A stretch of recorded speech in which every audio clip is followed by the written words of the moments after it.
mengalir aja ya, saya nggak belum baca soalnya. Bismillah, Assalamualaikum warahmatullahi wabarakatuh. Waalaikumsalam warahmatullahi wabarakatuh. Sebelumnya mohon maaf nih Pak, akhir-akhir ini kita cukup mengganggu. Aman. Mungkin langsung intinya aja ya Pak. Karena kemungkinan besar cukup memakan waktu karena 20 pertanyaan. Karena mohon maaf banget karena memang ada dadakan dari perubahan dosen yang seharusnya minimal 10 tapi malah dijadiin 20 pertanyaan. Yang pertama tuh Pak, apa latar belakang berdirinya partai ini setelah masa reformasi 98? Ya, jadi kita kan partai yang berdiri di era reformasi. Kan ada partai sebelumnya di Orde Baru, 3 partai itu ya. Kemudian di era reformasi 98 yang saat itu ada peluang untuk partai-partai itu bisa berdiri ya, untuk di Indonesia ini. Nah kebetulan sedang nih, ini kan ada nggak apa-apa ya. Halo, assalamualaikum. Halo, assalamualaikum. Iya, Mas Asni. Berikut.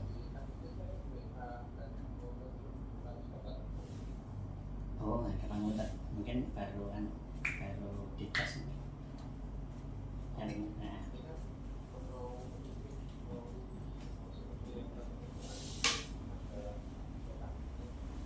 Oh, tapi ya, nganu ya, nanti coba WA. Karena saya di kantor juga ini. Baru ada wawancara ini dengan teman-teman mahasiswa. Wait. Nah. Ini.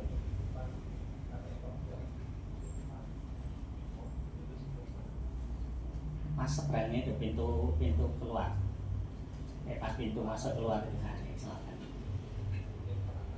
Pas pintu masuk itu. Nah, ada tulisan nggak? Ada tulisan, ada spanduknya di situ.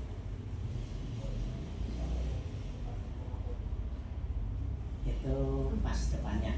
Tanya Tuhan saja ya, karena saya nggak tahu yang itu. Yang itu tembung itu. Ya, itu nih Mas Afan ini karena aku baru wawancara dengan teman-teman mahasiswa. Baru di di dalam wawancara.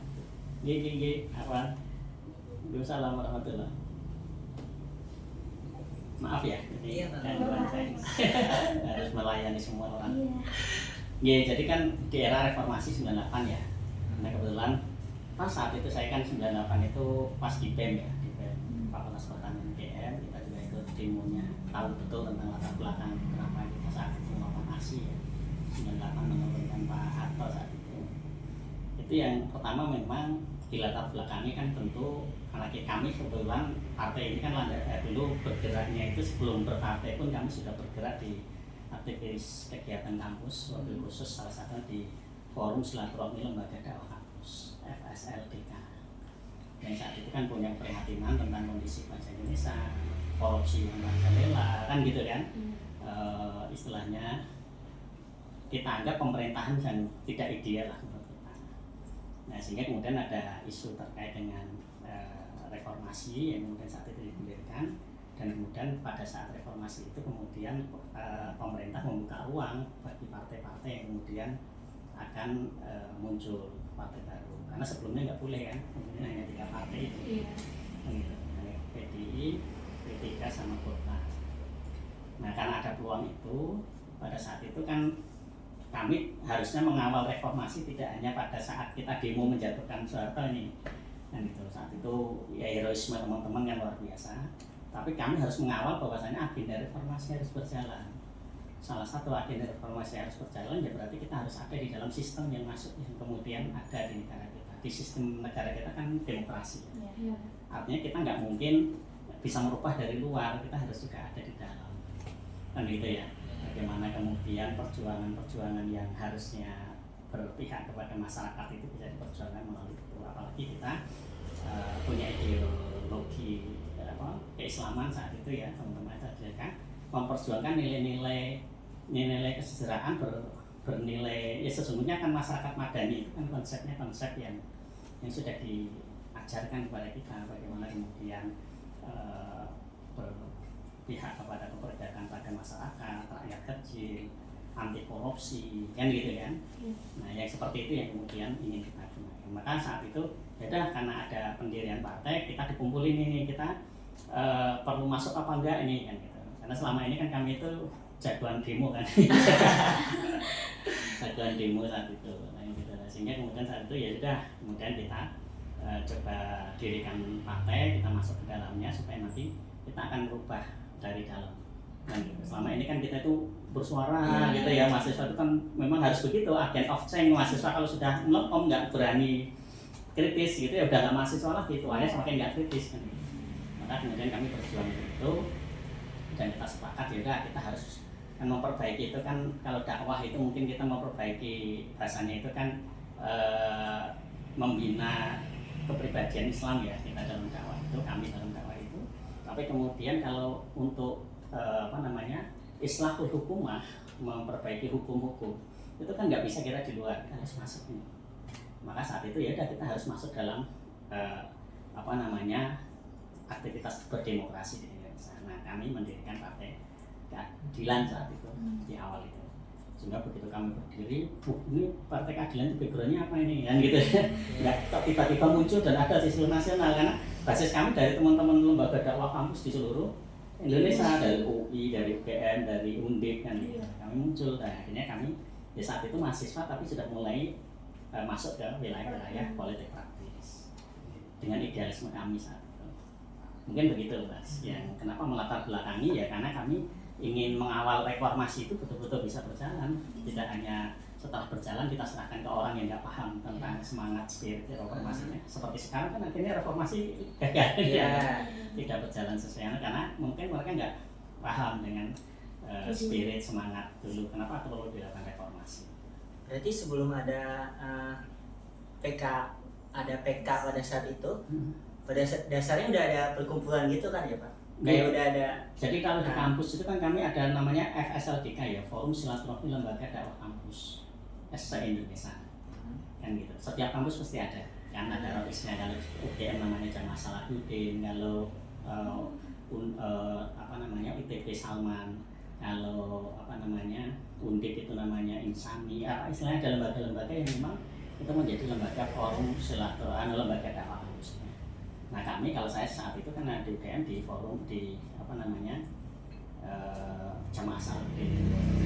Nah saat kemudian ini mau berdiri kan kami selama ini sudah ada nih koordinasi tentang bagaimana menjadikan kampus itu tidak hanya tempat mendidik orang secara kognitif, ilmuwan, tapi harusnya betul-betul mendidik orang secara utuh, yang gitu, termasuk tentang istilahnya berarti kami rohaninya ya, spiritualitasnya, maka nilai keagamaan. Maka di kampus kan biasa ada PAI, mentoring kan gitu, ada itu saat itu sudah mulai ada, kan gitu, sebelum ada partai.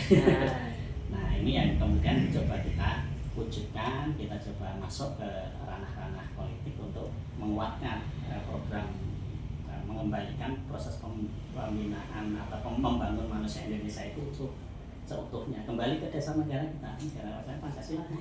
Sebenarnya secara utuh sudah ada di situ. Kurang lebihnya begitu. Lanjut ke pertanyaan kedua.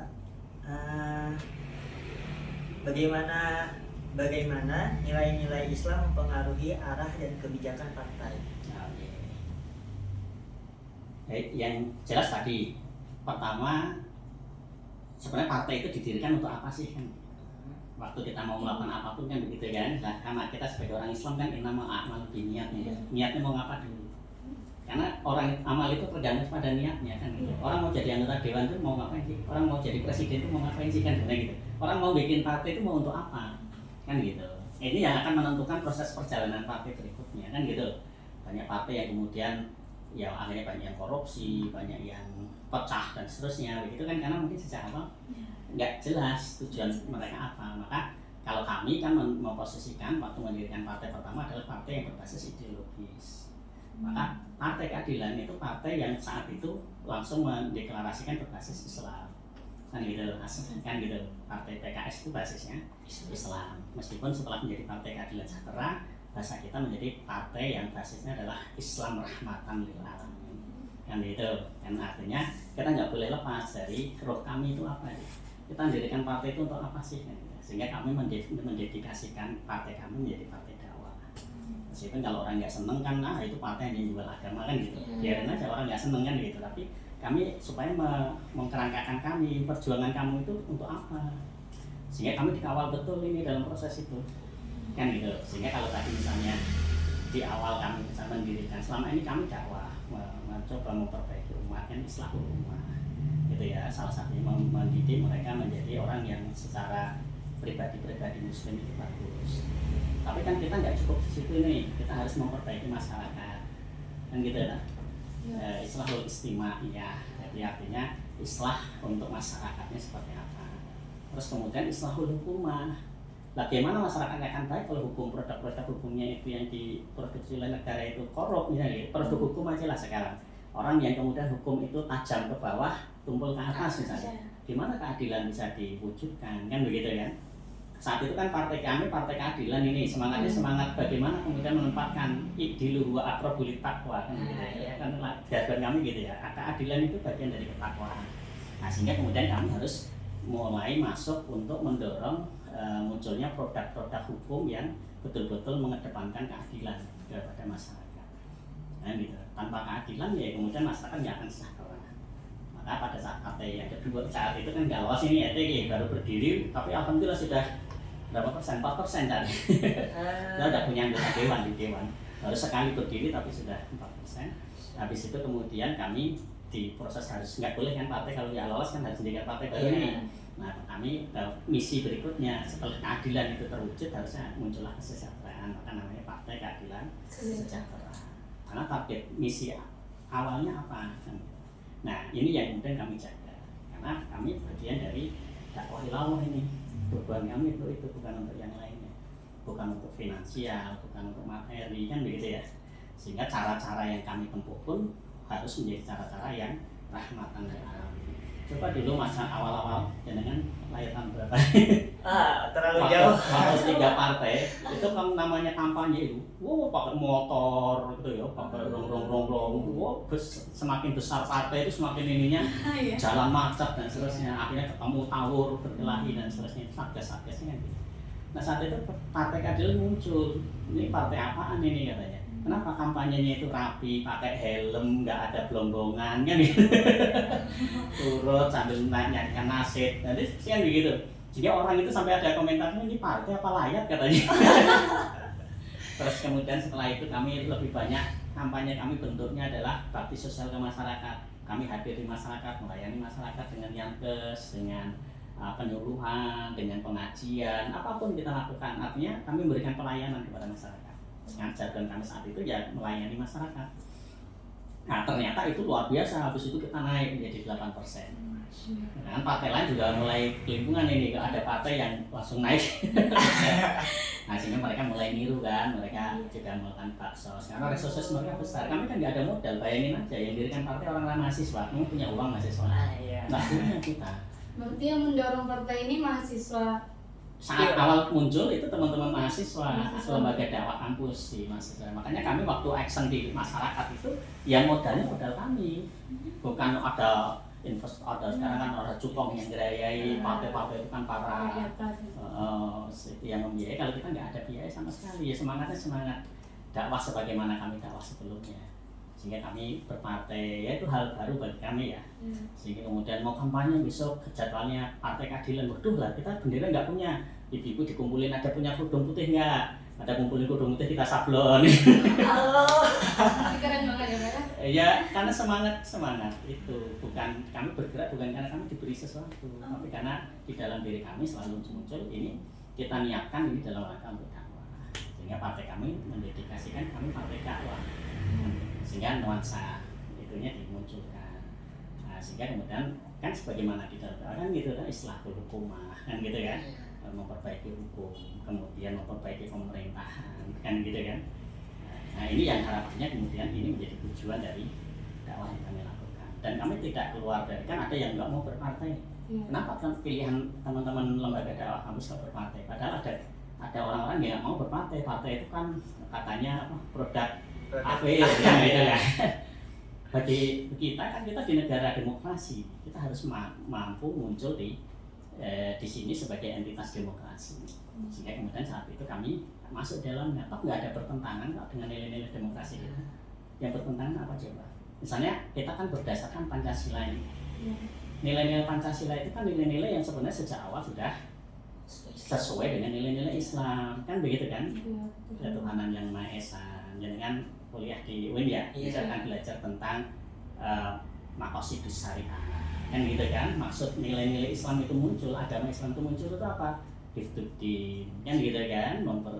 Membela menjaga. Hifdzuddin itu kan memelihara agama. Ketuhanan yang Maha Esa, kan gitu kan? Hifdzun nas gitu ya, atau hifdzun nufus, menjaga jiwa. Di situ ada kemanusiaan yang adil dan beradab, kan begitu kan? Artinya nilai-nilai negara kita itu didirikan oleh para pendiri kita itu sudah seiring dengan wong dulu yang memperjuangkan negara kita itu juga para ulama, kan gitu. Para santri dulu yang berjuang luar biasa.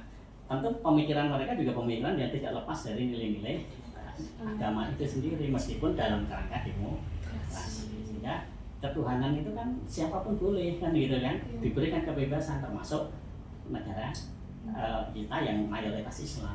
Ya saat itu Pancasila kan awalnya ada yang dihilangkan kan, mengamalkan itu kan karena kita ingin ini ada agama lain yang ada di identitas negara kita. Nah sehingga kan situ Hifdzuddin masuk, Hifdzul Aql tentang pendidikan, kan begitu kan. Nah itu semuanya kalau kita kembali ke nilai-nilai agama itu, maka kemudian itu yang sekarang menjadi patokan kami dalam berjuang ini. Saat kita di dewan atau saat kita di pemerintahan, ini loh yang harus diperjuangkan, yang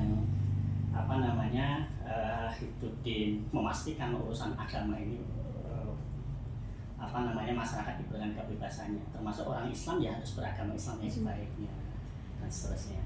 Hifdzul Aql, urusan pendidikan harus diprioritaskan, kan jangan sampai kita menjadi orang-orang jahil yang bodoh gara-gara tidak ada fasilitas untuk itu. Kemudian hifdzul nufus ya, nufus jiwa.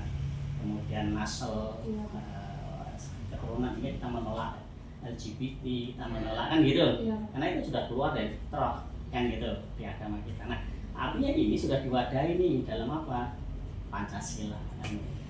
Nah kenapa kita nggak berjuang memastikan? Maka bagi kami sebenarnya Pancasila itu harga mati, NKRI itu harga mati. Tapi kan kami tidak mewujudkan harus keluar begitu kan gitu kan. Banyak orang mengatakan aku Pancasila kan gitu, seakan-akan yang lain nggak Pancasila, tapi dia sendiri korupsi, dia sendiri zalim pada sesama kan gitu. Tapi kalau kami lebih ke substansial kayaknya gitu, apa yang kita perjuangkan. Nah gambarannya begitu kan. Jadi apa kayak dengan nilai-nilai itu, nilai-nilai itu bagi kami sebagai pegangan kami nggak akan pernah lepas dari nilai-nilai itu. Kami partai dakwah, meskipun wujudnya partai politik kan nggak boleh nolak nih. Ada orang Kristen mau masuk partai PKS boleh, ya boleh karena memang partai politik nggak boleh menolak. Tapi selama ini ada nggak Bang? Ada. Oh ada. Kita itu punya anggota dewan di Papua itu pendeta. Karena sebenarnya nggak ada orang PKS. Karena kan kita nggak ada orang Islam di situ. Kemudian ada pendeta yang sevisi dengan kita, Pak ini perjuangannya apa kalau PKS ini gini bagus itu kan gitu. Saya sepakat, gimana kalau saya nyalon PKS, boleh silakan. Nanti saya nyalon PKS sambil bawa orang Jawa, orang Islam ini, sehingga akhirnya sana dapat dua, yang satunya pendeta itu, yang satunya orang Islam. Coba kalau orang Islam maju sendiri nggak bakal dapat. Karena sana marga ya, itu yang marga, istilahnya ada kabilah lah gitu. Itu kan begitu. Kalau nggak dibawa oleh kabilah yang besar nggak bakal jadi. Beda kalau kayak Lampung dan sebagainya, orang Jawanya udah banyak, nah kita maju sendiri yang kayak Lampung itu kalau yang jadi gubernur biasanya orang namanya Jawa kan gitu kan. Nah sehingga ada, karena partai politik nggak boleh menolak itu, tapi dia harus tekan tanda tangan ini loh perjuangan kami, jangan sampai tidak memperjuangkan nilai-nilai ini. Masalah urusan agama lah hukum liatin, tapi urusan yang lain ini loh visi misi partai kami. Di daerah minim begitulah, gimana mau kita nggak ada orang Islam di situ, kampung itu. Tapi kan partai harus ada di semua tempat. Akhirnya dia nawarkan, saya sepakat ini kan, ada sebagian terus kemudian dia mualaf ya, maksudnya partai Islam. Oh, Tapi Masya Allah. ada yang ya tetap pendeta, dia tetap waktu saya ketemu di hotel ngobrol itu ya dia tetap mengatakan aku pendeta. Tapi saya selama ini getol memperjuangkan misi PKS katanya kan gitu. Kecuali yang urusan keagamaan. Jadi seperti itu Mas. Lanjutannya mungkin ada hubungannya juga atau mungkin kalau yang nanti ada pertanyaan sudah terjawab berarti kan sudah ya. Ya. Mungkin nomor 3 udah dijawab. Nanti tinggal direkam, direview ulang. Iya Pak, nanti dikat. Apa tantangan terbesar Partai Islam dalam memperjuangkan nilai-nilai Islam di sistem politik yang terbuka dan plural? Jadi kan sebenarnya tantangannya apa? Yang pertama memang perlu membuktikan diri dulu bahwasanya partai Islam itu partai yang layak dipercayai. Kan gitu. Banyak orang mengatakan partai Islam, tapi juga korupsi sama aja kan. Partai Islam tapi bermaksiat ini, banyak kasus narkoba dan sebagainya. Padahal partainya Islam kan itu artinya kan menutupi kemuliaan Islam oleh hambanya. Nah artinya partai Islam harus membuktikan dulu. Maka dulu waktu awal-awal setelah keduanya, setelah kita melakukan pelayanan, saat itu kemudian kita dipercaya oleh masyarakat. Setelah kita jadi dewan, ada di dewan, maka kemudian jargon kami menjadi bersih, peduli, profesional. Gitu. Kita buktikan dulu bahwasanya kita bersih nih. Maka PKS sampai saat ini, ya sampai dulu dari berdiri sampai saat ini, itu adalah partai yang paling bersih dalam urusan korupsi. Kan gitu. Jadi paling tidak korupsi. Kalau ada kasus 1-2 itu manusiawi. Tapi kemudian kadang kasus itu juga perlu dilihat politis apa enggak. Kayak dulu waktu kasus kami LHI ya, presiden kami itu bukan pidana murni, itu politis saat itu kan gitu, karena dia itu ditangkap tidak ada dasar hukumnya saat itu, korupsinya nggak jelas, begitu yang bilang menjebak dia mengakui, tapi ternyata ini nggak mungkin dia karena memang politis, karena saat itu dianggap PKS membahayakan partai-partai yang sedang eksis saat itu, kan perlawanan politik seperti itu. Nah artinya kalau ada 1-2 ya kita anggap ya kita harus mengawal, benar-benar mengawal. Tapi kalau ada 1-2 karena tadi anggota dewan kita juga kan ada yang latar belakangnya berbeda, kan kita nggak bisa nih sepenuhnya bisa ngawal. Tapi kami adalah partai yang sampai saat ini membuktikan partai yang paling bersih dalam bentuk, kalau partai yang dia belum punya anggota dewan nggak korupsi ya normal kan gitu. Nah, kayak biasanya kan gitu kan, kayak gimana akan korupsi anggota dewannya 1 Iya, kan. betul. Kita partai dengan anggota dewan yang sudah 50 di pusat, 60 di pusat, di daerah sudah ribuan, ada 1-2 yang korupsi kan persentasenya masih kecil. Kan itu pun korupsi karena sistem, bukan karena personal. Sistem itu karena undang-undangnya boleh tapi tiba-tiba ada larangan dan ini harus mengembalikan kan gitu. Nah ini yang akhirnya kena. Ini sekedar contoh seperti itu. Bersih dulu, buktikan dulu masyarakat biar percaya, karena masyarakat termasuk mahasiswa kan ya melihat partai itu sudah apatis dulu. Partai itu semuanya sama aja lah, berebut kekuasaan lah, korupsi lah kan gitu. Buktikan dulu, nggak usah diomongin, nggak usah dilawan dengan nggak mungkin kamu gini udah, nggak usah keluar, buktikan. Maka kebersihan itu kita buktikan. Survei bahkan dunia pun mengakui kan gitu. Yang kedua peduli pelayanan tadi. Udah nggak usah keluar, yang penting kita ada masyarakat punya masalah kita hadiri, kader PKS itu yang hadir. Maka pada saat kemudian kemarin ada isu yang sekian, opini semua dibangun negatif, kita tetap eksis. Kenapa? Karena masyarakat tahu kok kader PKS nggak bakal begitu. Karena mereka berinteraksi dengan kita, bukan hanya hadir saat kampanye. Kan ada partai yang hadir kalau mau kampanye, Iya, betul. seringnya begitu kan. Nah, kalau kita 5 tahun itu ya kampanye kami. Wong ini dakwah kok. Nah, maka kemudian itu yang dilakukan.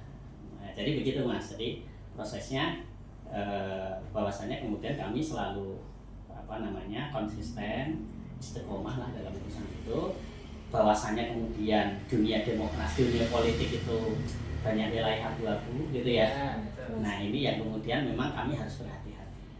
Makanya kalau saya dulu kan 15 tahun ya di dewan itu, partai itu nggak mengawasi kami langsung kayak partai lain gitu ya. Tapi malah kalau partai mengatakan begini, kami itu diawasinya dengan menguatkan masing-masing dewan.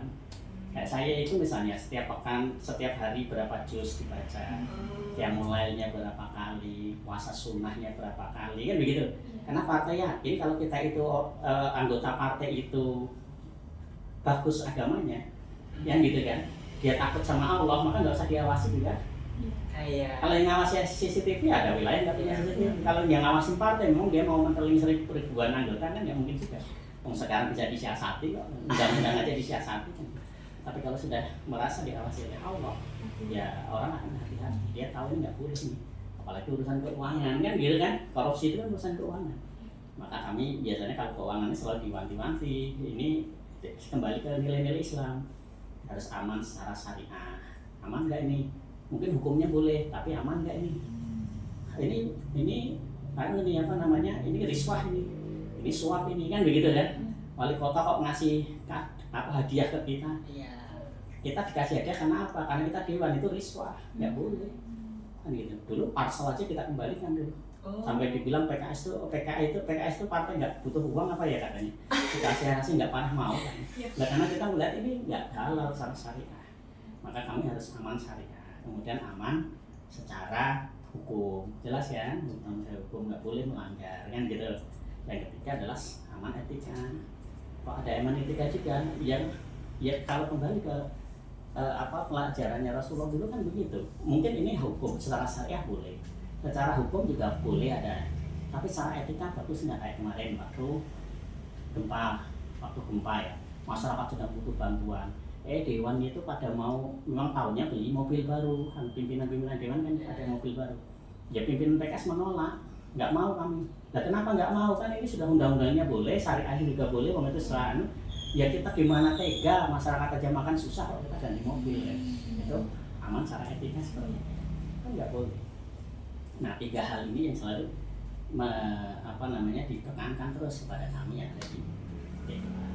Begitu Mas. Selanjutnya Mbak,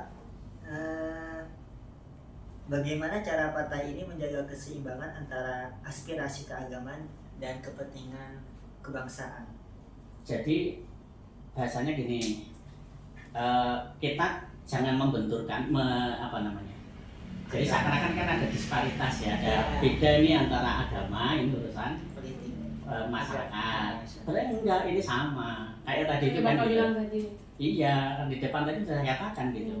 Misalnya Hibdudin menjaga tentang keagamaan kan kita nggak nyuruh orang Kristen sholat, kita nggak nyuruh orang Buddha, tapi tolong yang Islam mau sholat boleh sholat, difasilitasi. Yang Kristen silakan sholat, silakan beribadah di gereja. Artinya kebebasan beragama. Kan ini bukan satu yang dibenturkan. Jadi seakan-akan kan sekarang urusan agama itu sendiri kan negara sekuler. Ya nggak boleh urusan agama masuk urusan politik atau urusan negara kan gitu. Itu negara sekuler, itu bukan negara sekuler. Kita nggak mau menjadi negara itu. Kita NKRI dasarnya Pancasila. Pancasila itu negara yang ini sinergi antara urusan-urusan agama dengan urusan pemerintahan. Jangan dibenturkan, tapi disinergikan. Nah itu. Sejalur ya. Sejalur ya kayak tadi itu. Cuma kan orang seringnya Bilang memisahkan nggak bisa. sampai mengatakan politik itu ya, ada yang mengatakan politik itu Tidak bisa disatukan. nggak bisa disatukan. Politik itu kotor, politik kan gitu. Kotor atau enggak itu kan tergantung kita. Pedang itu kan tajam, nah, kan? Tinggal siapa yang mau gunakan, mau untuk motong lembu atau memotong manusia, tergantung yang megang. Jadi politik itu kotor atau enggak tergantung siapa pelakunya, jangan bukan langsung politik. Berarti menurut Bapak agama sama politik sejalur kan Pak? Agama sama politik Satu sejalur. jalur. Kalau saya mengatakan begitu, cuma cara politiknya ini seperti apa? Kadang kan kita melihat politik itu kacamatanya ke barat nih, demokrasi itu ke barat. Demokrasi kita itu enggak, demokrasi kita itu demokrasi Pancasila, demokrasi yang terkerangkakan. Kalau demokrasi di barat itu semua yang disepakati, ya itu yang betul. Kebenaran itu berdasarkan mayoritas pendapat, kan gitu kan? Itu demokrasinya barat begitu. Minuman keras di mereka itu boleh, karena memang hukumnya membolehkan, mayoritas mengatakan boleh. Di kita nggak bisa, ada aturan lainnya yang harus dipertimbangkan tentang maslahat madorot kan begitu kan. Kalau kita agama ya halal haram kan begitu, sehingga harus dikerangkakan dulu. Nah kerangkanya apa? Makanya kayak tadi kita adalah demokrasi yang tetap tidak, bukan demokrasi bebas lah begitu ya, tapi demokrasi yang kemudian apa istilahnya, demokrasi kalau dulu istilahnya ada, saya lupa itu di istilah demokrasi itu, sehingga ada etika dalam demokrasi itu sendiri, ini boleh apa tidak kan begitu kan. Jadi kebebasannya begitu, kebenaran itu bukan berdasarkan pada itu, pada karena mayoritas negara kemarin mengatakan Palestina itu ekstremis kan gitu kan, harus dihapusin kan gitu. Semua negara begitu kan. Itu karena kacamata negara. Tapi kalau coba kita kembali ke human right ya, tentang hak asasi manusia, kembali ke nilai kemanusiaan, apa boleh itu membunuh orang karena itu kepentingan itu kan gitu. Anak-anak yang tidak tahu apa-apa dibunuh boleh apa enggak? Secara kemanusiaan kan enggak boleh. Jadi kalau kita kembali ke norma umum tentang nilai kemanusiaan, itu artinya ada kerangka yang membatasi ini, bukan sebebas-bebasnya. Nah, sehingga demokrasi yang ada itu harusnya seperti itu. Jadi kita nggak membenturkan antara permasalahan agama dengan masalah politik atau kalau tadi bahasanya ke kemasyarakatan. Sinergi kok, nggak ada yang bertentangan nilai agama kita dengan kepentingan masyarakat. Tentang apa masyarakat pengen makan, ya agama juga pengen ya. Nah, gitu. Jadi jangan di ekstrim di ya tadi itulah kan gitu. Terus ini wilayahnya abu-abu, ya abu-abu kan tinggal abu-abunya kayak apa, pemahamannya kayak apa. Tinggal pemikiran kita seperti itu. Selanjutnya kan karena partai ini kan partai lebih ya keislaman gitu ya Pak. Apa ada hubungan khusus nggak antara ormas Islam seperti NU, Muhammadiyah, atau pesantren gitu Pak?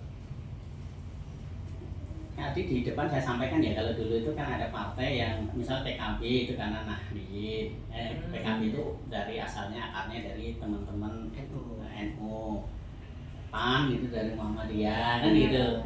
Terus apalagi kan gitu, mereka punya ormas sendiri. Nah PKS itu apa sih kan gitu, makanya tadi ngatakan PKS itu memang latar belakangnya apa sih? Siapa sih yang biayai? Ormasnya apa sih? Nggak ada, nggak jelas. Yang menyatukan kami bukan ormasnya, tapi visi misi kami, kesamaan visi dari yaitu setiap universitas yang tadi. iya, artinya kemudian kami punya misi, ini loh yang harus diperjuangkan, ini loh penyakitnya negara ini yang harus diperbaiki. Nah kita punya tujuan itu ya, kayak mahasiswa, teman-teman mahasiswa kan begitu, menggelurakan satu yang kemudian sudah kita sepakati juga. Nah kami punya misi itu yang menyatukan. Kalau kita apa ya, nilai-nilai agama yang diperjuangkan kan gitu kan. Waqtasimu bihablillahi jami'an wa la tafarraqu, kami bersatu karena nilai-nilai hablillah, ikatan Allah kan begitu kan. Jadi kita bukan karena kita kenal dulu baru mendirikan partai ini, tapi kita karena mendirikan partai jadi kenal. Karena apa? Ya kayak kita lah kan, dimanapun itu kalau di orang Islam kan kita langsung merasa takliful qulubnya ada. Ngomong langsung nyambung kan begitu, chemistry-nya terbangun kan begitu. Ini kami begitu, bukan kami NU dulu baru mendirikan partai, enggak, kami Muhammadiyah. Meskipun akhirnya karena seperti itu anggota PKS itu dari ormas apapun. Coba di Jawa Barat teman-teman Persis banyak, di Jogja ini kayak saya itu Muhammadiyah kan begitu kan. Ya, kalau di Jawa Timur teman-teman NU misalnya kan gitu. Tapi karena seperti itu malah partai kami itu partai yang bisa diterima di semua ormas kan begitu. Nggak boleh kita membatasi kan, bahkan orang non muslim aja. Saya itu kemarin relawan-relawan saya orang-orang non muslim. Berarti personal Apanya? yang misalnya ada yang ke NU, ada yang Muhammadiyah. Personal. Tidak langsung mengatakan ini partai ini. Partai ini ke NU berarti tidak cuman personal aja. Ya seperti itu ya, akhirnya kayak di Papua tadi. Iya. Lewat apa anggota dewannya aja pendeta kan begitu. Ya di sana marganya dia yang. Iya. Lanjut Pak. Bagaimana partai melibatkan generasi muda Muslim dan perempuan dalam kegiatan politik? Jadi pertama kami dulu Partai Keadilan itu sampai diberikan apa namanya stempel kebanyakan ini partai anak muda. Gitu kan. Dulu waktu Partai Keadilan mulai berdiri itu katakan Partai Keadilan itu partai anak muda, termasuk PKS itu partai anak muda. Nah sehingga kemudian artinya memang kami itu sangat konsen dalam urusan-urusan itu kan gitu. Meskipun sekarang kami sudah mulai tua ya, tapi kan proses regenerasi itu karena kami melihat orang-orang yang ya seperti sebagaimana zaman Rasulullah SAW itu kan perubahan besar oleh Rasulullah itu kan didukung oleh orang-orang sekitarnya dan rata-rata anak muda. Mus'ab bin Umair, Ali bin Abi Thalib, semuanya anak-anak muda kan gitu. Bahkan Pak Karno sendiri bilang gimana? Berikan aku kan gitu. Anak muda untuk goncang dunia, nggak hanya memindahkan gunung. Artinya anak-anak muda ini yang harus menjadi konsen, karena anak muda sekarang ini berarti masa depan bangsa yang banyak. adik-adik ini yang kan nggak tahu kan besok jadi menteri atau jadi presiden kan. Tapi kan anak-anak yang harus disiapkan supaya nanti jadi apapun dia tetap menjadi manusia Indonesia seutuhnya, termasuk kemudian menjadi manusia Islam ya seutuhnya. Yang dia itu urusannya, orang Islam itu kan urusannya hanya di dunia kan. Urusannya adalah akhirat. Kalau orang berpikir itu aja paradigma aku itu setelah mati itulah yang sesungguhnya hidup, akan tindakannya akan berbeda dengan orang yang mengatakan aku itu hidup ya nanti setelah mati selesai. Ya kan. Nah sehingga orang-orang yang secara saksi ya, secara pribadi Islam itu utuh, mereka orang yang akan sangat hati-hati, orang sangat peduli, orang yang kemudian visioner kan gitu. Apa yang harus saya lakukan kan gitu kan. Maka anak-anak muda ini yang kemudian kita secara khusus ada bidang sendiri untuk anak muda. Kemudian kita khusus ada pembinaan perempuan dan ketahanan keluarga. Jadi kami tidak hanya perempuan secara personal atau perempuan free gender, tapi juga ketahanan keluarga kan gitu. Kenapa kita satukan? Karena perempuan itu kan intinya keluarga itu sebenarnya ada di perempuan. Al-ummu madrasatul ula kan gitu kan. Ibu itu adalah sekolah pertama bagi anak-anaknya. Artinya yang akan mencetak generasi bangsa yang akan datang itu siapa? Ibu dan keluarga. Maka kami konsen pengaruh utamaannya nggak hanya pengaruh utamaan gender. Kalau orang-orang feminis kan pengaruh utamaan gender ini kita pengaruh utamaan gender dan keluarga. Sehingga apa? Mereka nggak tercerabut dari nilai-nilai keluarga.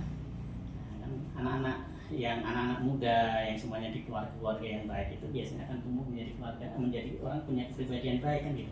Dibinanya dari sekolahnya dari sekolah, berapa lama dia di sekolah?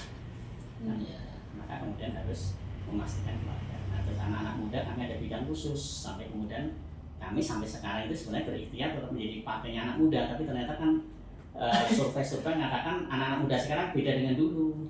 Sekarang lebih senang yang hura-hura, seneng itu. Kayaknya partai yang ngajak hura-hura itu lebih banyak peminatnya sekarang. Kan begitu kan?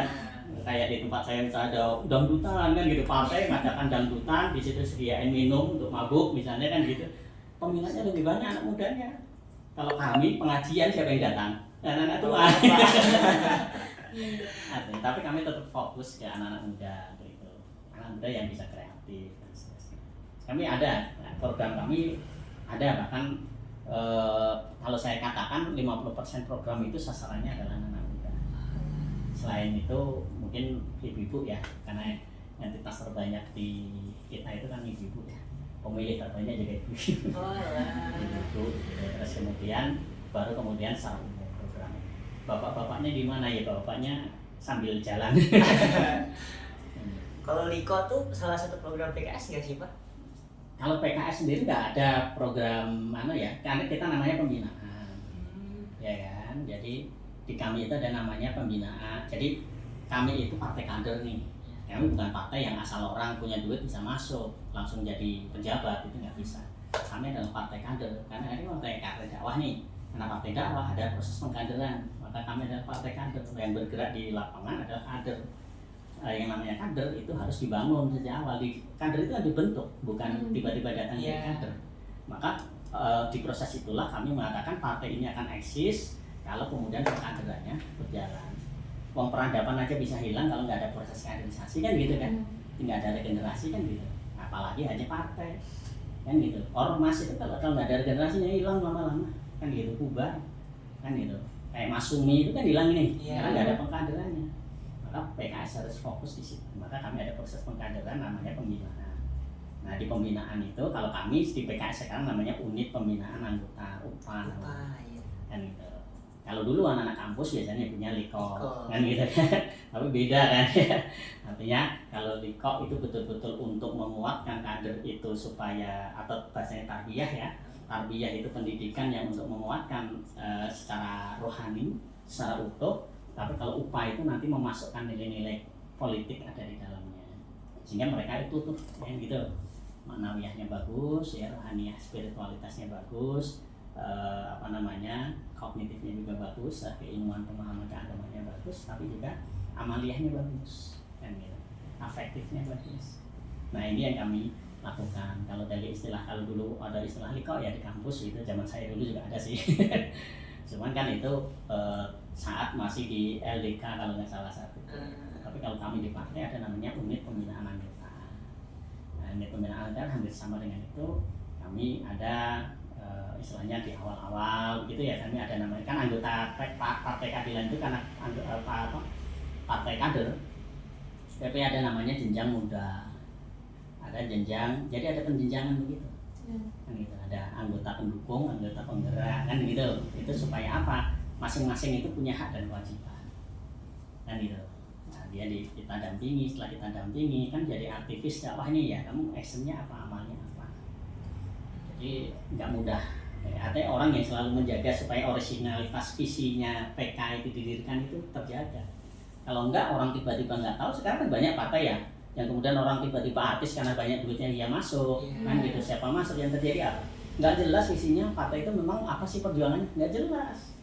Kalau disuruh nyebut visi misinya apa, ya nggak tahu kan gitu. Karena memang latar belakang masuknya udah berbeda. Saya mau masuk partai mau untuk apa? Nah, kalau kita untuk menjaga originalitas dan menjaga istiqomah visi misi itu, kami ada unit pembinaan setiap anggota. Kayak saya itu ada, makanya tadi itu kami meskipun anggota dewan, misalnya kayak kalau kayak kami menteri kami misalnya gitu ya dicek udah pekan ini berapa kali yang mulai. Kebetulan saya ikut Bapak. Nah, kan dicek begitu, teman sering dicek hafalannya ya. Sama itu kalau kamu mau gabung bisa? Bisa, itu terbuka kan. Jadi sebenarnya ini kan terbuka, pembinaan itu seperti itu terbuka. Asal kalau misalnya kan ada juga misalnya kami ya, ada teman-teman PNS nih, PNS pada kami tertarik ya, oke boleh, tapi kan tidak atas nama partai nih, kan nggak boleh PNS berpartai. Betul. Maka kita buatin lembaga-lembaga yang bisa, misalnya kalau ada yang ustadz ada ustadz yang pingin nih desain UIN ini, kan ada beberapa ustadz UIN gitu yang pingin juga ikut seperti ini, gimana? Udah kita atas nama yang lain, kayak mungkin nanti ada lembaga-lembaga tertentu, ormas-ormas tertentu yang bisa kita jadikan wadah untuk itu. Kan itu, karena tertarik, karena orang ingin ngaji, ingin kan. Jadi boleh seperti itu, unit pembinaan kita. Kalau langsung ke partainya. Nah, gimana cara daftarnya? Langsung aja daftar. Kalau enggak ya cari, biasanya kan ada lembaga-lembaga yang hampir-hampir ya. Kayak UIN itu ada apa ya? Kalau dulu ada, sekarang masih ada nggak tuh kami KMMI? Masih ada. Soalnya saya lebih dengar HMI, PMII. Nah kan dulu ada, HMI udah lama itu, ya. Lembaga lama itu. HMI aja dulu pecah, HMI MPO sama DIPO. Pada waktu saya jadi BEM dulu kan itu HMI itu DIPO. Kemudian saya 98 itu bersamaan kami mendirikan partai, kami mendirikan HMMI sebagai Kesatuan Aksi Mahasiswa Muslim. Kami bermain memperbaiki melalui sistem di dalam, ya kan? Kami di dewan itu memperbaiki sistem di dalam, buat undang-undang, regulasi dan seterusnya. Anak-anak mahasiswa itu yang harus kritis, ada penyimpangan ya harus protes, kan gitu, menyuarakan itu kan demo-demo itu kan teman mahasiswa ini. Nah kemudian kami arahkan di sana. Kalau dulu teman-teman sebelum saya ada kami itu kami ke HMI, tapi HMI kan ada DIPO, ada NPO, kami ke HMI NPO kan begitu. Karena ini yang semisi. Nah ini sekedar itu, tapi saat itu kan saya mensinergikan. Saya waktu di BEM UGM itu ketua, kan ada pemira, modelnya sudah pemilu kayak pemilu lah gitu, tapi milih presiden terus milih BEM gitu. Nah saat itu saya yang gandeng, sehingga ketua saya itu DIPO, MPO, kemudian wakilnya, sekumnya DIPO. Saya yang dari lembaga dakwah kampus, saat itu bahasanya atas nama musola kampus. Itu yang gandeng ini supaya apa? Jangan sampai sesama umat Islam kok malah bertengkar, berpecah. Yang seneng apa akhirnya? Akhirnya orang-orang yang orang-orang yang punya aliran-aliran berbeda dengan kita itu yang menang. Kan begitu. Nah, saat itu kami satukan itu. Sehingga saya ngalah, saya saat itu hanya menjadi kabid. Biar yang dua ini yang mengambil posisi. Nah sekitar seperti itu, jadi boleh nanti masuk atau lewat partai juga boleh, langsung lewat DPD juga boleh, tapi nanti diarahkan ke teman-teman kampus. Kan saya dulu dari kampus, saya kan juga tahu dinamikanya di kampus. Jadi ada, nah masih nyambung berarti atau cuma di Jawa Barat aja? Jawa Barat aja. Saya sempat ditawarin untuk namanya apa sih, switch gitu ya, ke Jawa Barat pindah ke Jogja kan, untuk ikut UPA-nya. Cuma saya Tadi dulu sabar. Pelan-pelan. Tapi nanti gabung aja kampus, UIN, kan gitu kan? di kampus. Kita itu berkembang di kampus, jangan pernah hanya kuliah hanya untuk cari gelar, dah sayang. Dan hanya ilmunya itu, karena ilmu yang akan berguna di dalam kehidupan kita itu malah ilmu dalam berorganisasi, ilmu berinteraksi. Itu yang nanti akan memudahkan dalam proses kehidupan kita. Belajar hidupnya itu malah dari situ. Kalau kuliah belum tentu nanti mau kayak saya akhirnya saya itu fakultas pertanian, tapi begitu kerja saya malah di saat itu ngajar dulu, terus kemudian politik itu kan ilmunya juga enggak sangat bermanfaat. Tapi kan itu saya dulu malah karena latar belakang organisasi, latar belakang karena kita terbiasa peka, kita terbiasa kalau ada masalah juga bisa memutuskan dan pilihan-pilihannya begitu kan. Seperti itu. Tak penting, jangan sampai hanya mahasiswa hanya jadi mahasiswa, kuliah aja sayang. Tapi juga jangan sampai kegiatan terus menghambat kuliah kan gitu.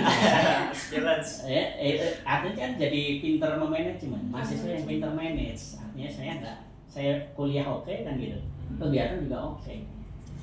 Jadi begitu kita buktikan, jangan kuliah jadi kegiatan jadi pelarian. Kok nilaimu jelek? Iya aku sibuk, nggak boleh begitu. Itu namanya kesibukan pelarian. Kita sibuk tapi prestasinya. Baik Pak, selanjutnya sejauh mana partai ini dapat menjadi sarana pendidikan politik bagi umat? Yang pertama kan tugas partai politik itu salah satunya melakukan pendidikan kepada masyarakat. Itu di undang-undang partai politik. Maka kemudian saat itu ya udah kita berikan karena sejak awal kami sebelum mendirikan partai politik pun misi kami adalah selama ini kami bergerak untuk melakukan pendidikan di masyarakat kan gitu kan, apalagi pendidikan keumatan kan gitu kan. Karena di islahul ummah tadi, islahul memperbaiki masyarakat itu kan kami lakukan. Bentuknya apa ya, dakwah kan begitu. Dakwah itu kan pendidikan. Begitu kami di partai politik maka kami terangkan dalam proses program-program pendidikan politik kepada masyarakat. Kan itu ada yang sifatnya umum kan gitu kan.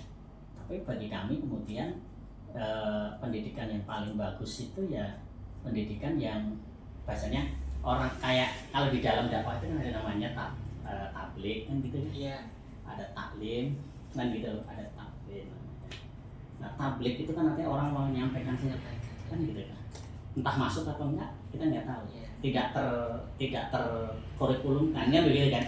Sehingga kayak dulu dai-dai terkenal, Yaitu MZ dan seterusnya, dai-dai terkenal itu kan ya dia dakwah aja, tapi yang masuk yang bisa merubah perilaku masyarakat sejauh mana?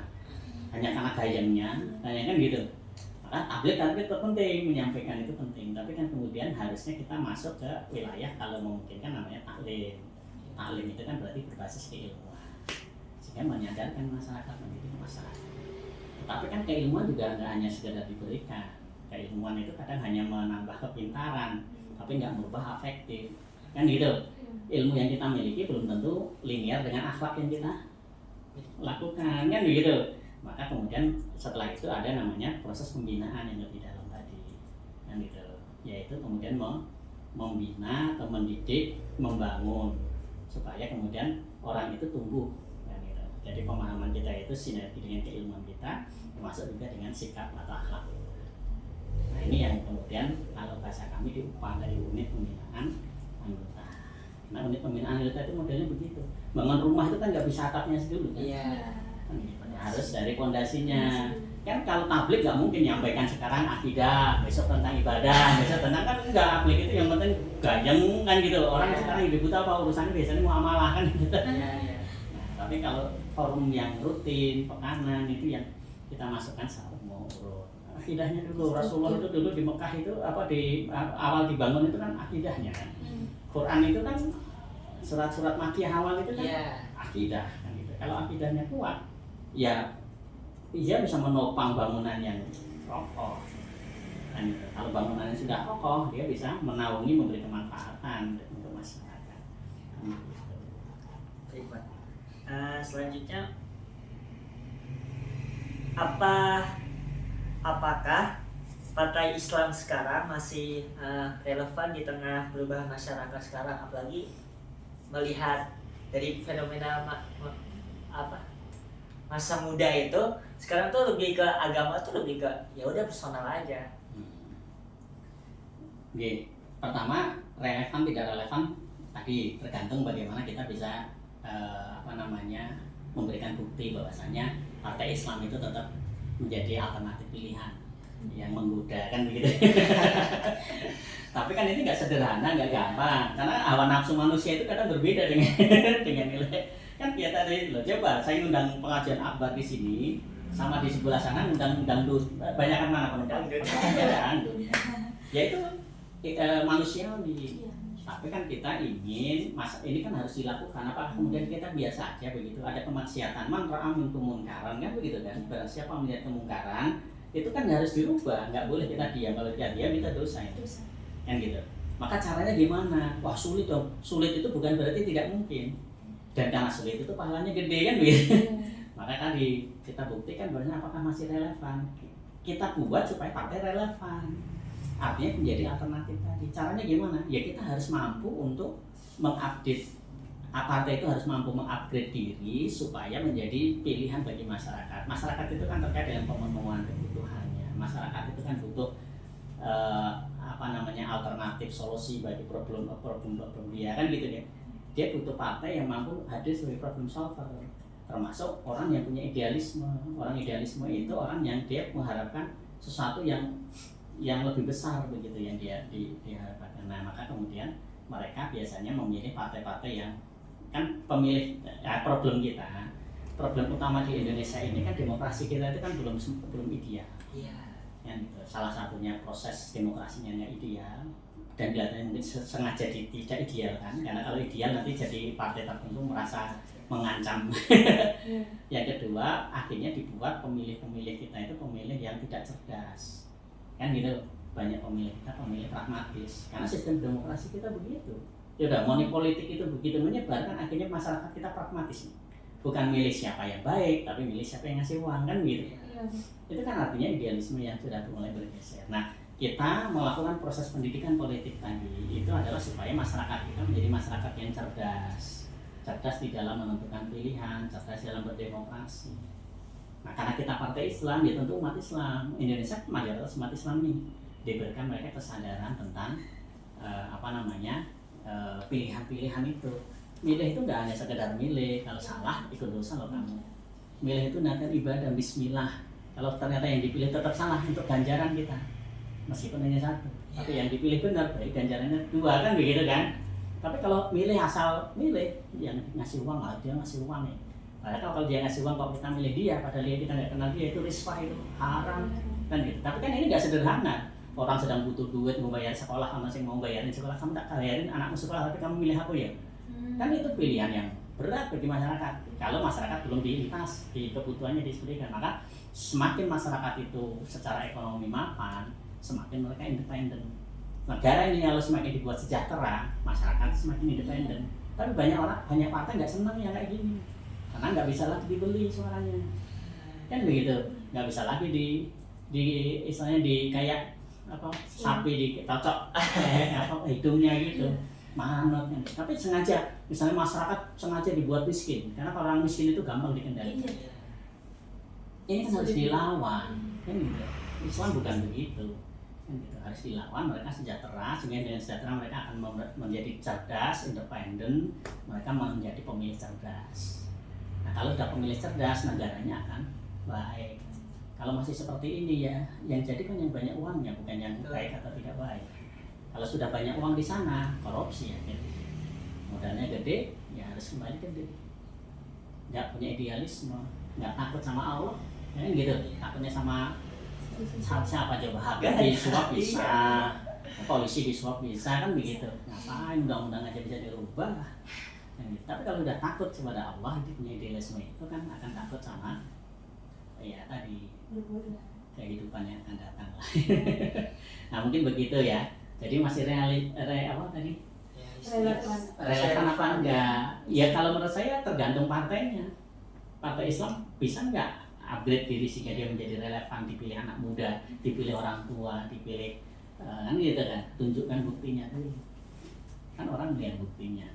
Nah partai berikhtiar untuk istiqomah dalam itu, tapi nggak gampang.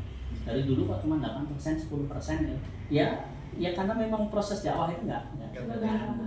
Yang kami kami lakukan itu adalah ikhtiar. Hasil itu tawakal itu ilallah. Apalagi kepekaan anak muda sekarang. Iya, di tengah godaan kan. Ya hanya partai, mau orang tua aja bingung dengan anak muda sekarang. Ya kan? Apalagi udah ada gadget, udah punya dunia sendiri kan gitu. Iya. Punya idealisme sendiri kan gitu. Jadi berarti Partai PKS ini mengusahakan untuk selalu relevan. iya, nggak harus begitu kalau mau eksis, mau Iya. survive. Kan begitu kan? Iya. Kebutuhan zaman itu harus diikuti. Kalau kita itu mengikuti nilai-nilai Islam sebagaimana Rasulullah ajarkan, kita akan relevan sampai hari kiamat dalam tanda petik. Kan gitu kan? Rasulullah itu coba apa yang kemudian tidak beliau itu sampai berabad-abad pun ajaran Islam itu selalu relevan.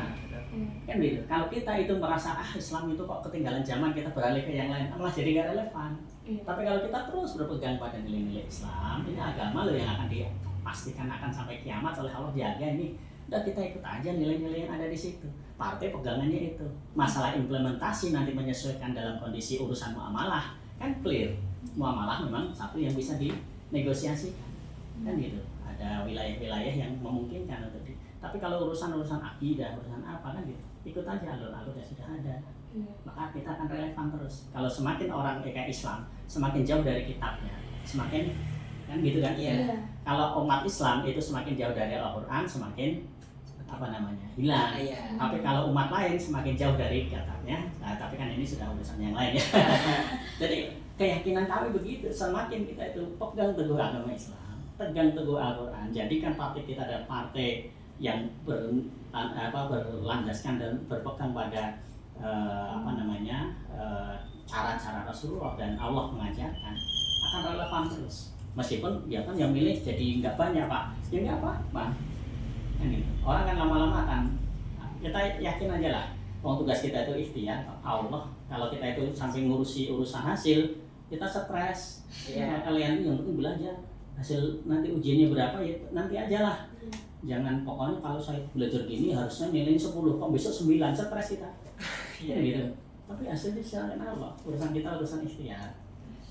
Nah, begitu partai kami itu berusaha untuk relevan dalam urusan-urusan itu, dan cara relevan mencoba supaya kami relevan selalu tidak lepas dari pegangan utama kami nilai Quran dan Sunnah, tapi kemudian dalam urusan-urusan muamalah kami tentu menyesuaikan dengan kebutuhan masyarakat.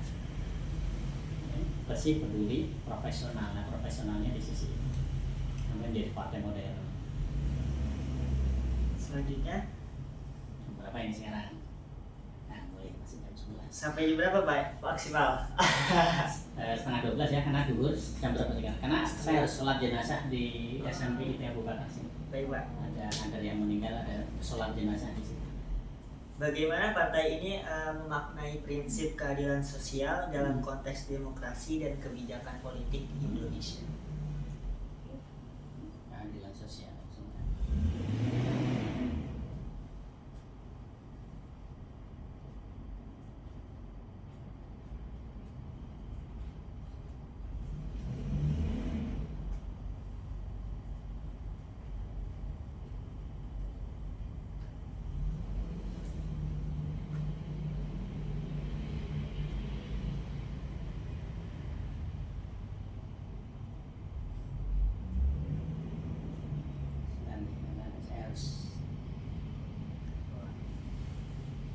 Karena habis di sholatnya langsung ke Temanggung, jadi saya harus ngecek progresnya.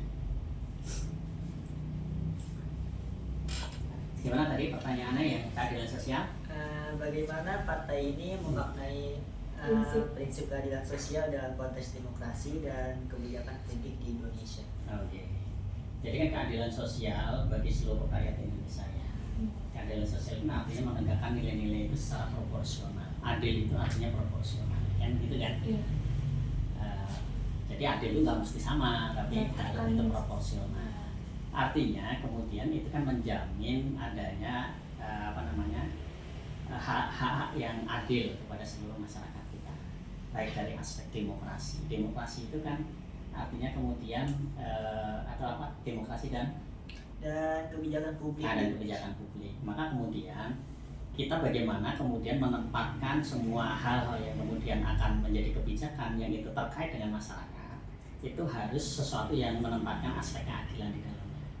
Kalau orang yang kemudian dia itu punya prestasi tentu harus dihargai lebih daripada orang yang tidak punya prestasi, kan gitu kan. Orang yang punya kebutuhan lebih harusnya diberi fasilitas lebih daripada yang punya kebutuhan sedikit, kan gitu. Itulah proporsional. Sehingga kalau di urusan kebijakan publik, maka kemudian tentunya harus memunculkan kebijakan-kebijakan termasuk regulasi-regulasi di dalamnya yang menekankan pada aspek-aspek itu, kan gitu. Termasuk misalnya kalau kami tentang pendidikan, kan pendidikan itu hak seluruh rakyat ya, siapapun itu hak dasar. Maka kemudian harusnya pendidikan itu nggak menghitung dia kaya atau miskin, dia punya atau tidak, tetapi itu hak, karena hak dan itu kewajiban kebutuhan dasar, maka negara yang hadir di situ. Maka di negara-negara kan pendidikan itu gratis nih, kan gitu kan. Kan kita dulu begitu. Saya itu dulu SD SMP itu di kota, saya dari Dewan itu katakan target harusnya gratis di SMP, nggak usah ada pungutan apapun di negeri ya. Gitu. Nah artinya itu kan artinya adil kita ya, terhadap kebutuhan masyarakat itu sesuai dengan apa yang menjadi hak dasar mereka, kesehatan dan seterusnya. Nah biasanya kami kebijakan begitu, termasuk misalnya dalam politik anggaran, bagaimana anggaran-anggaran publik itu lebih diperbanyak daripada anggaran-anggaran fisik. Kan sekarang bangun IKN, apa manfaatnya untuk masyarakat kita?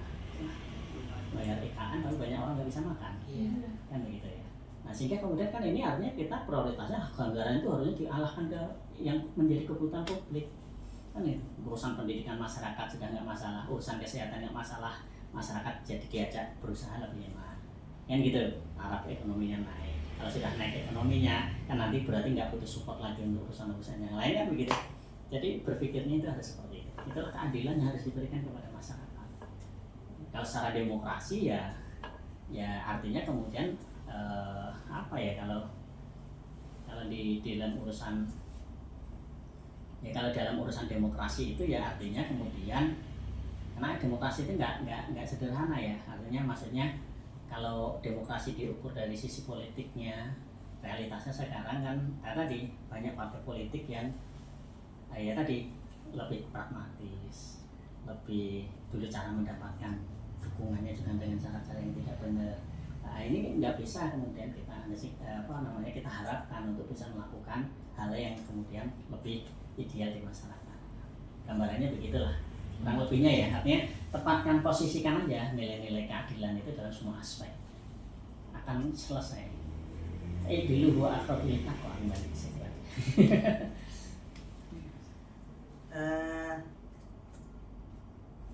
Apakah Partai Islam mampu beradaptasi dengan dinamika politik yang semakin pragmatis tanpa kehilangan idealisme keagamaannya?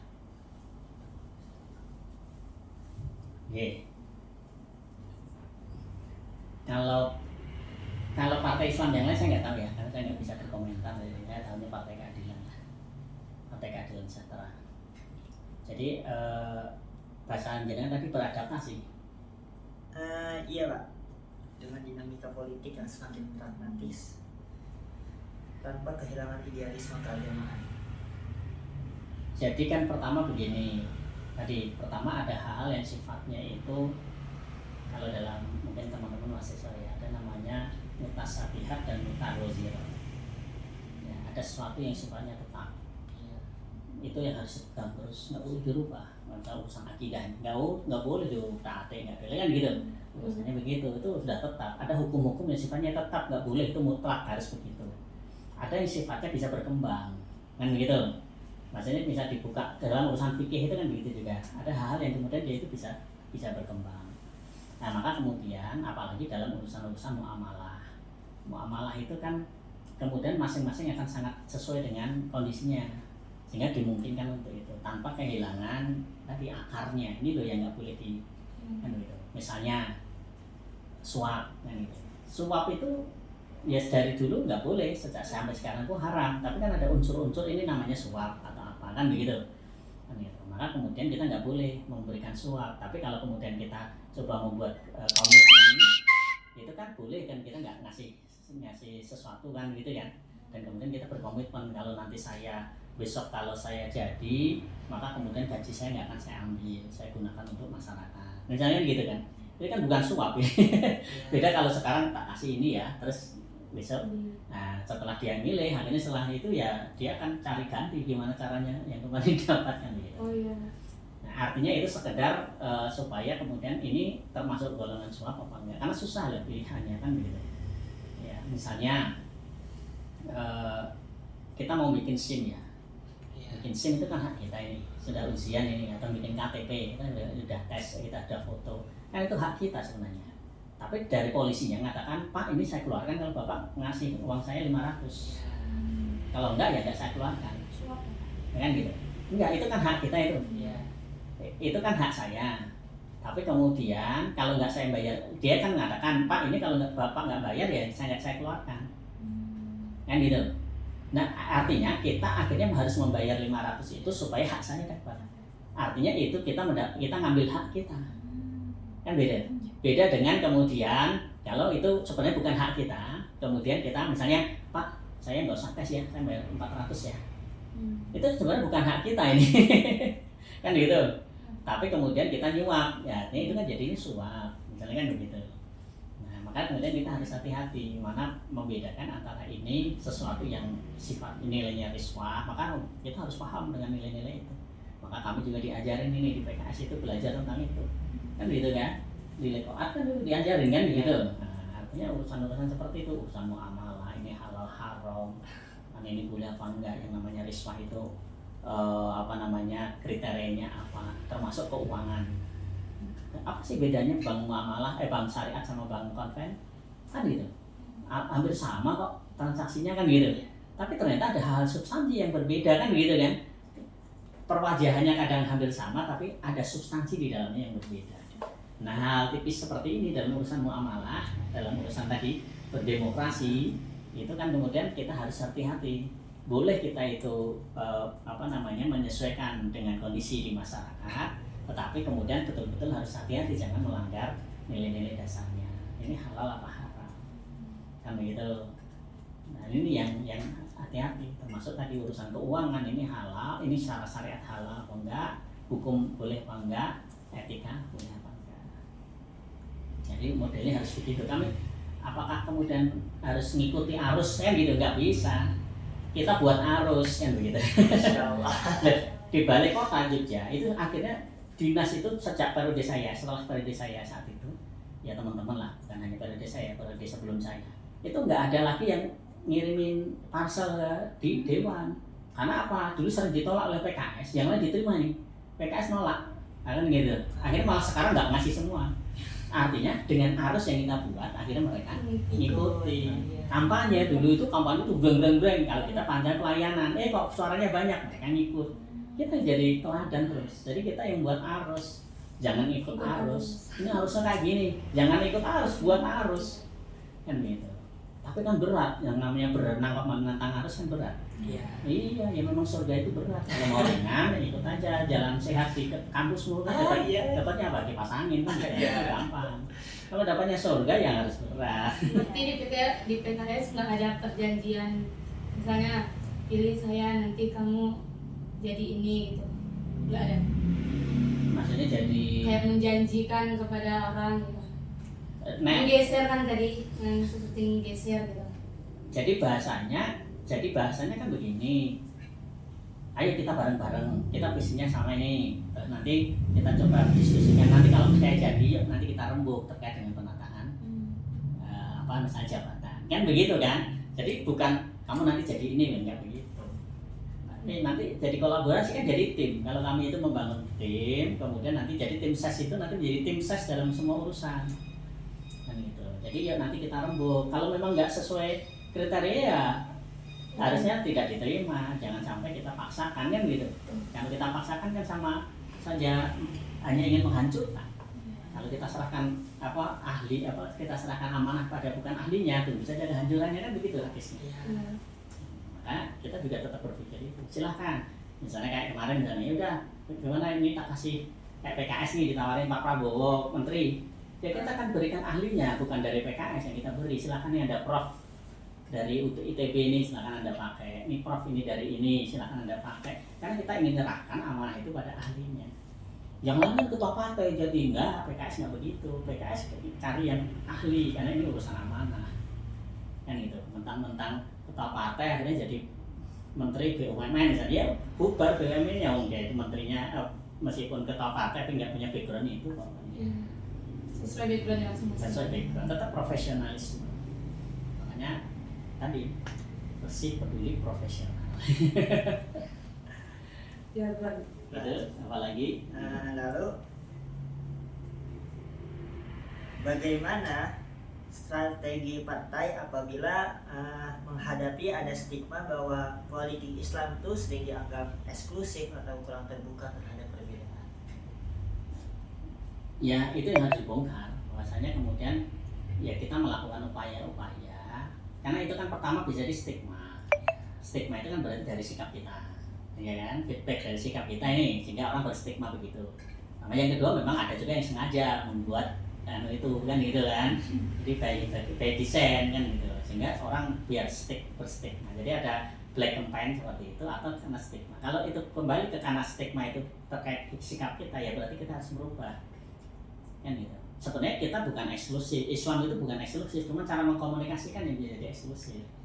Nah maka kemudian itu yang harus dibuka. Ini loh kan gitu kan, ini loh kami PKS dulu waktu hadir, kami hadir di masyarakat kan gitu, kami melayani siapapun, nggak ada peduli agamanya apa, rasnya apa kan gitu kan. Kita buktikan, oh ternyata kader PKS itu di mana-mana bermanfaat, di mana-mana jadi problem solver kan gitu kan, hadir melayani tanpa membedakan. Kayak saya itu di kampung saya, itu orang-orang non muslim aja seneng kan begitu kan, artinya dekat, dia milih saya saat itu. Padahal orang non muslim gitu.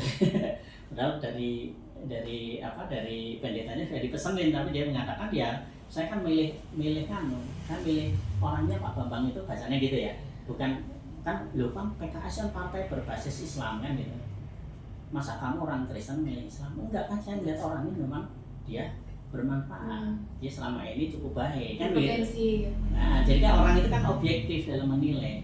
Nah sehingga kan artinya inklusif itu kemudian jadi hilang karena ternyata kita bisa hadir kok di mana-mana. Kan berarti kembali ke partai masing-masing nih, partai Islam harus membenahi diri supaya dia bisa diterima di masyarakat lebih terbuka, tapi jangan juga sangat terbuka tanpa batas gitu kan gitu lah. Nah sehingga kemudian itu yang harus dilakukan. Jadi ada orang menstigma, jangan salahkan yang menstigma, salahkan kamu kira-kira sudah betul apa belum kan begitu kan. Nah, misalnya kamu misalnya kita itu kalau dikritik orang, jangan nyalahkan yang kritik, kita lihat kita benar nggak. Bisa jadi ada yang salah. Bisa jadi nggak takut dikritik orang. Nah, kritik itu jadi membangun dia. Orang menstigma berarti ada yang harus kita evaluasi. PKS kok dianggapkan inklusif toh. Nah inklusif ya kalau ketemu dengan teman-teman kader sesama anggotanya cipika-cipiki, tapi dengan yang lain cuek kan gitu. Nah itu berarti kan artinya kita kalau ketemu dengan siapapun itu kemudian kita juga harus terbuka gitu. Mungkin begitu ya, meskipun ada batasnya kan begitu kan.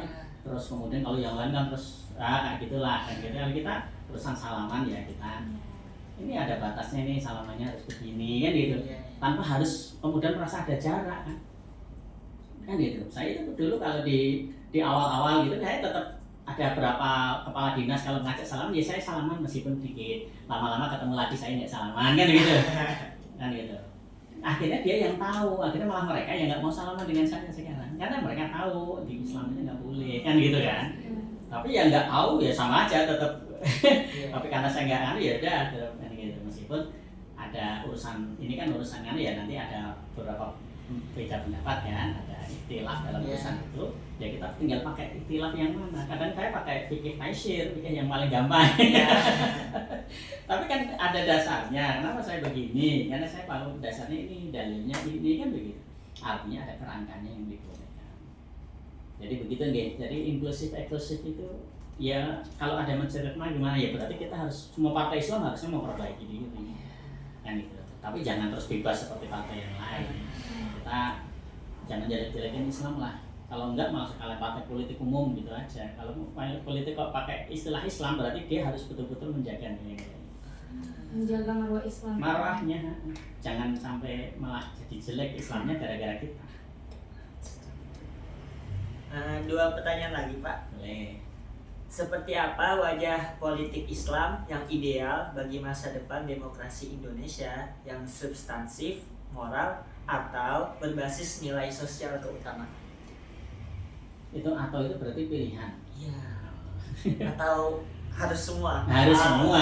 Kalau saya kan begitu. Jadi itu bukan pilihan. Makanya tadi kita bukan mempertentangkan. Itu dua hal yang harusnya ada dalam nilai-nilai Islam.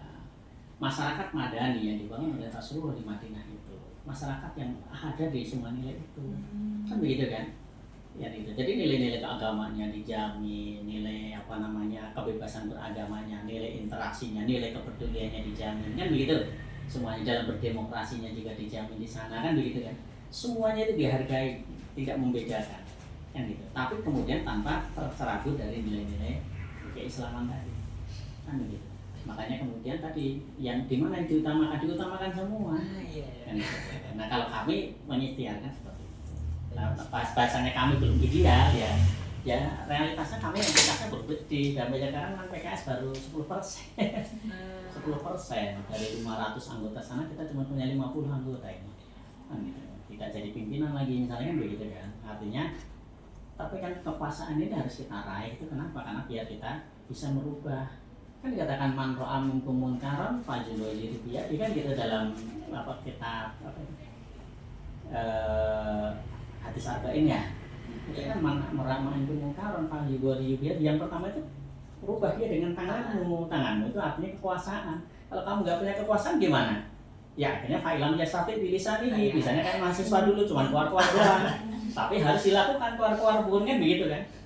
Kan itu. Fa'ilam yastati bilisanihi nggak bisa misalnya Tapi qalbihi kan begitu, artinya ya nek wis ora iso ngono kuwi yo ndonga lah minimal kan gitu. Kamu pertama kamu ingkar bil maksiyah ya, artinya ingkar terhadap kemaksiatan kan gitu. Yang kedua berdoa lah. Artinya tapi kan wadalika ataful iman, tapi sebal itu seburuk atau selemah-lemahnya iman nih. Masa kamu mau jadi orang imannya paling rendah? Memang benar doain aja kan gitu, apalagi doain aja nggak mau kan gitu. Menentang aja nggak mau. Kemudian pakai lisan kita, lisan nggak harus begini, tulisan juga lisan ini, bikin artikel, bikin apa, ngasih nasihat kepada orang kan gitu, tawasobil hak, tawasobil sober. Nah kalau bisa punya kekuasaan, kenapa kami harus menguasai? Jadi penguasa karena tapi ya dengan kekuasaan kita, dan itu falyughayyirhu biyadihi dengan kekuasaannya. Dengan dulu saya itu sering sama teman-teman itu kalau ada judi apa ayam, kita kerupuk bareng-bareng ayam disembelih di situ kan gitu. Terus minuman keras itu kan kita kalau ada diskon warung yang jualan kita grobyok kayaknya gitu. Capek kita. Maka kemudian kita setelah masuk di kebijakan saya buat peraturan daerah. Peraturan daerahnya tentang pelarangan minuman keras di warung-warung. Selesai kan? Nggak usah pakai tenaga kita, tenaganya polisi, tenaganya Satpol PP kan gitu. Nggak usah kita setiap malam harus rahasia kan gitu. Misalnya kayak diskotik kan gitu.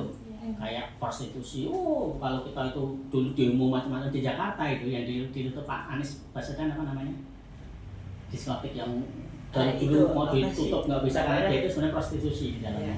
Itu nggak bisa karena kita nggak punya kekuasaan kan gitu. Begitu kita jadi gubernur saat itu, karena kita kan support ya Pak Anies saat itu, kita jadi gubernur, maka kemudian sekedar tanda tangan apa namanya perpanjangan izinnya tidak disetujui, selesai. Tutup, nggak usah demo, nggak usah apa, harus tarung antar preman kan itu. Artinya kekuasaan itu menjadi penting untuk kita kuasai. Kan tinggal partai politik kan nyari kekuasaan itu untuk apa? Bukan itu sama nyari kekuasaannya, tapi untuk apanya? Kan begitu kan? Kayak pedang tadi itu kita itu sama-sama nyari pedang, tapi pedangnya mau untuk apa? Mau untuk nebas kejelekan atau mau untuk melindungi keburukan? Kan sekarang begitu kan? Maka kemudian ini jadi penting. Kalau ingin merubah yang lebih besar, berubah dengan ini. Kita melindungi loh, kan begitu kan? Kayak kami dulu bikin peraturan Sisdiknas termasuk peraturan daerah tentang pendidikan. Pokoknya orang beragama, orang harus punya hak mendapatkan pelajaran agama sesuai dengan agamanya. Karena dulu banyak sekolah-sekolah swasta yang non muslim kan gitu, yang kita anak-anak sekolah di situ nggak dapat pelajaran karena nggak ada gurunya di situ. Artinya kita buat undang-undang itu supaya melindungi hak-hak beragamanya. Kalau ada orang non-muslim sekolah di sekolah muslim, ya dia harus punya hak untuk mendapatkan agamanya kan gitu. Artinya semuanya itu dikembalikan seperti itu. kan gitu. Jadi bukan terus kita ekstrem yang ngurus ini, karena kalau kita kembali ke nilai-nilai Islam sesungguhnya sebagaimana Rasulullah membangun masyarakat madani, semua masyarakat itu merasa terfasilitasi, tidak peduli muslim non muslim golongannya apa, karena Islam itu rahmatan lil alamin, Islam itu agama yang adil untuk semuanya. Negara-negara yang bahasanya kita itu hadir gitu ya, itu semuanya terlindungi. Tapi yang benar ya. Terakhir, apa harapan partai terhadap masa depan politik Islam di Indonesia? Apa harapan? Partai ini. Apa harapan partai terhadap masa depan politik di Indonesia? Ya, yang jelas pertama politik kita harus betul-betul berorientasi pada politik dulu. Untuk itu kan kita sedang menegakkan demokrasi nih, maka nilai-nilai demokrasi itu adalah nilai demokrasi Pancasila, sehingga nilai-nilai Pancasila itu betul-betul menjadi landasan. Nah ini juga yang akan menjadi arah perjuangan dari politik. Jadi dia mewarnai nilai-nilai politiknya, sehingga semua partai politik harus bernilai seperti itu. Nah arah tujuan. Jadi bahasanya itu semua partai politik itu menjadi partai politik yang yang ideal lah menurut nilai-nilai itu kan gitu ya. Jadi kan semua dasarnya karena Pancasila nih, partai politik kita asasnya asas Pancasila, betul-betul terrealisasikan nilai-nilai itu, maka partai politik akan hadir dan kemudian bisa diterima di masyarakat. Jadi diterima masyarakat itu dengan prestasi, bukan dengan provokasi kan gitu. Sering kan dengan provokasi, entah itu bentuknya uang, entah bentuknya ancaman, tapi dengan prestasi. Jadi yang terjadi adalah fastabiqul khairat, partai berlomba-lomba melayani masyarakat. Kalau semua partai politik itu berlomba-lomba melayani masyarakat yang sejahtera, ya kan? Masalah nanti masyarakat akan milih siapa, mesti milih yang paling baik. Tapi kalau partai malah mereka berlomba-lomba untuk saling menjatuhkan, ya rugi masyarakat nggak dapat apa-apa. Partai politik juga habis-habisan kan gitu ya. Nah mungkin begitu ya. Jadi tentu politik kita adalah politik yang beretika, politik yang kemudian punya landasan ideologis, dan tentunya karena kita negara berbasis Pancasila, ya semua politik yang kemudian menjunjung tinggi nilai-nilai itu di dalam partai, dalam visi misi perjuangannya. Jangan hanya pragmatis ya. Pragmatis ya, sekarang banyak yang pragmatis kan, berpolitik karena seperti bisnis. Jadi dia bergabung dalam politik karena ingin mendapatkan keuntungan yang sifatnya dunia. Tapi ya boleh saja lah, tapi yang penting ada semangat untuk pembelaan terhadap masyarakatnya. Mungkin begitu. Ya, teman-teman nanti tolong dicarikan sendirilah, saya juga nggak tahu. Gitu ya. Terima kasih Pak. Mau libur, saya nanti harus libur di. Terima kasih atas waktu yang diluangkan ya Pak. Dan mohon maaf sekali lagi apabila kami merepotkan dan mengambil waktu Bapak. Sekian dari kami. Assalamualaikum warahmatullahi wabarakatuh. Waalaikumsalam. Nomor saya sudah punya semua toh? Sudah Pak. Nah, di grup Pak, boleh nanti kalau butuh bantuan apa-apa nanti. Baik Pak. Kasih banyak ya Pak. Memudahkan banget Pak. Betul. Saya dulu soalnya yang pernah ngisi di UIN itu, kami itu saya ngisi apa itu di lapangan tengah. Mengisi pembekalan. Boleh minta foto Pak? Boleh di mana? Di sini apa di Pak?